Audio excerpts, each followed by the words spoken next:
Since I've started my Muay Thai journey or comeback journey, I've been uploading stories about the process of training here in Thailand. I'll continue to do so whilst I'm out of Thailand as well.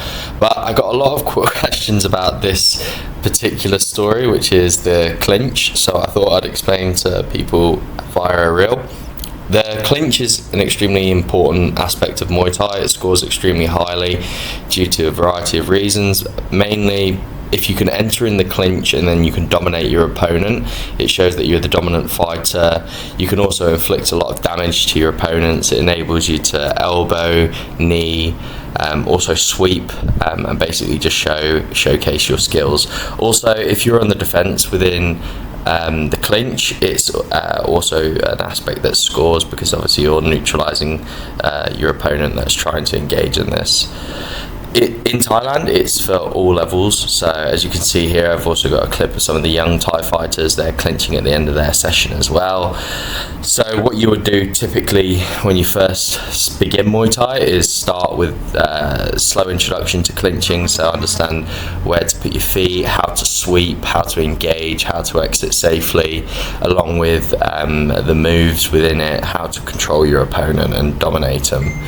Now, when you step up the levels and you become to a more senior fight, and Bima here is an elite level fighter, you actually up the ante when it comes to the training session. So what you'll do is you'll be doing twice a day, a 6k run, 5k run in the morning, or before the session you'll do an hour and a half of actual Muay Thai. That's working on the skills, pad work, bag work and sparring, and then you'll finish the session with 20 minutes of non-stop clinching. So this is what Bima is going through here.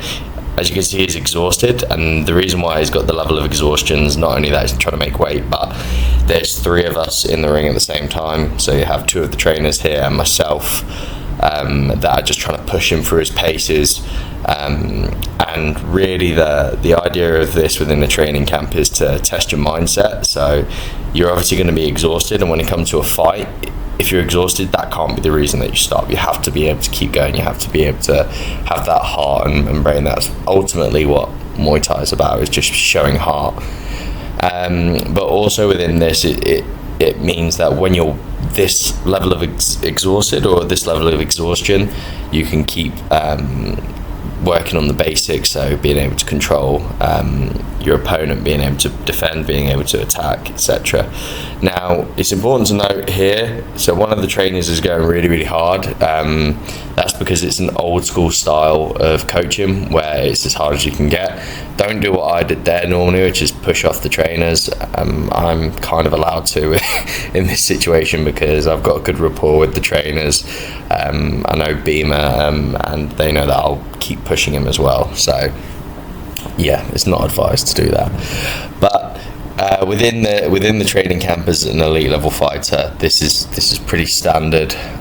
It's exhausting, it's horrible, but it's what you've got to go through. And